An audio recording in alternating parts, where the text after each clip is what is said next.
Magandang umaga po mga ka-ARPS. Sa ngayon po, nandito ulit tayo sa plaza, dito sa Masintang Plaza, dahil nag-walking po tayo para pampatunaw ng mga sebo natin sa katawan, dahil nga medyo tumataas ng BP natin, kaya kailangan natin magpapawis. At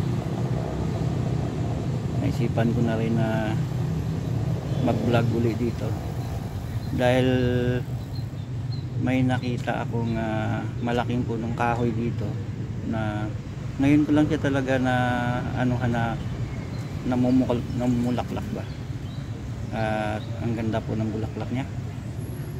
Tara po, papakita ko sa inyo kung anong puno ito. Tara po, samahan niyo ako.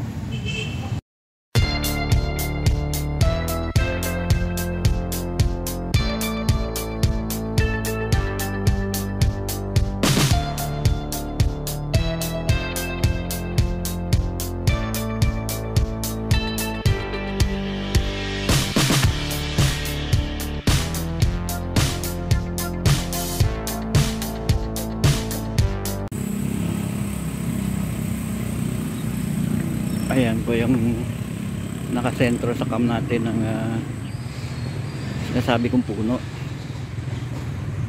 Ang ganda kasi ng bulaklak niya. Sa tanang buhay ko ngayon lang ako nakakita na namulaklak ito at medyo may similarity din pala siya sa cherry blossom, kaso maliliit lang ang dahon niya. Ito po yung puno ng akasya dito sa may harapan ng simbahan ng parokya ni Santiago Ilmayo.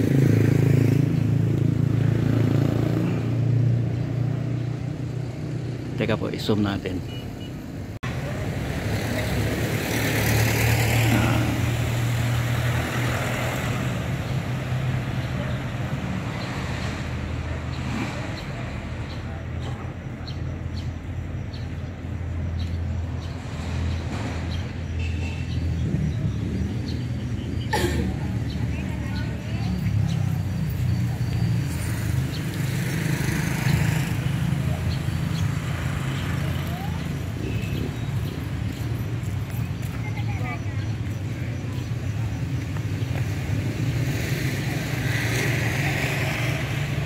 Hindi pa naman masyadong katandaan itong puno ng akasya na to Pero kung titingnan nyo, laki na ng puno niya. Ang puno niya.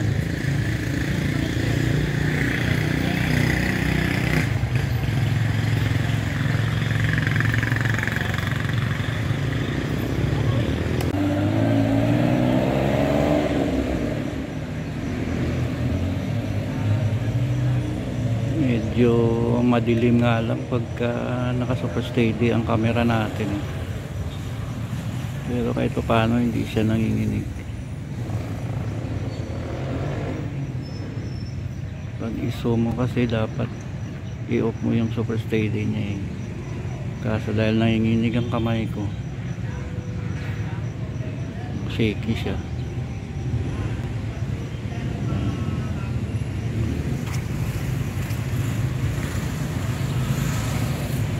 Ganda ng kulay ng bulaklak, white tsaka may pagka-pink, pero maliliit lang siya, hindi kagaya sa cherry blossom malalaki. Siguro kapamilya din tong akasya ng cherry blossom. Yan ang puno niya. Hindi pa masyadong katandaan tong akasya na ito. Ang kagandahan ng akasya talaga mag-aapas. Magandang silungan pagkatag-init.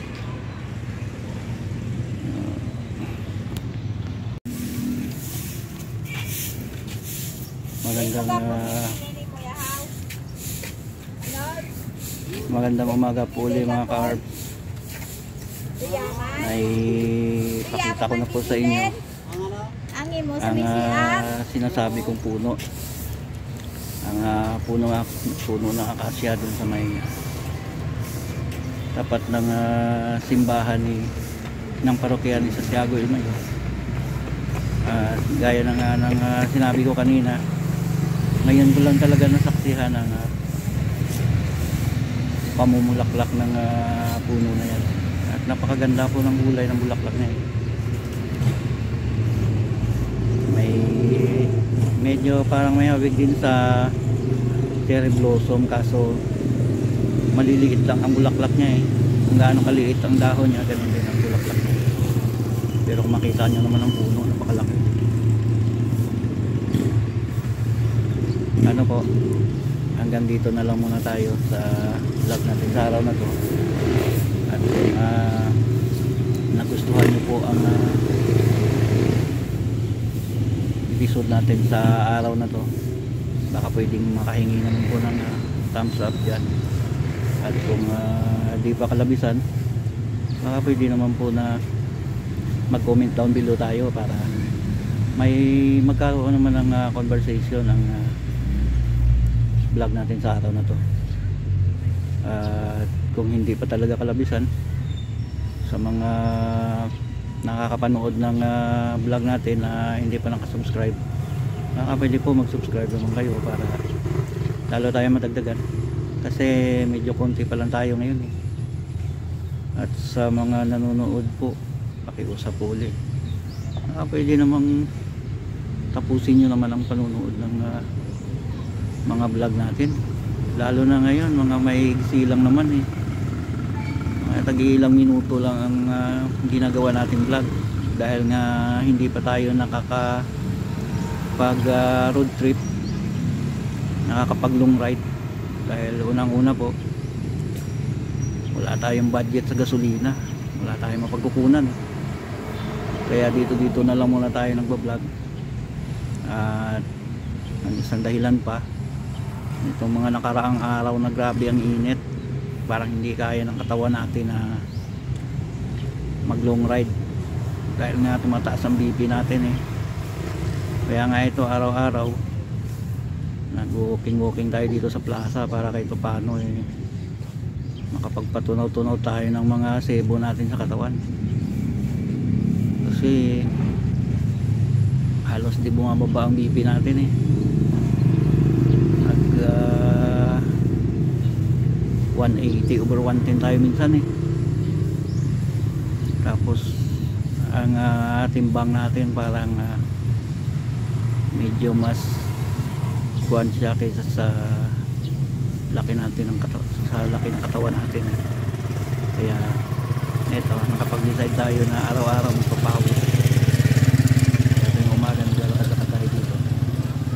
So paano po, hanggang dito na lang muna tayo.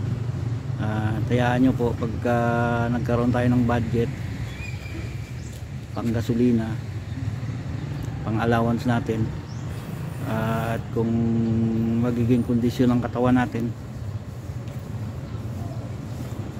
maglulong ride tayo.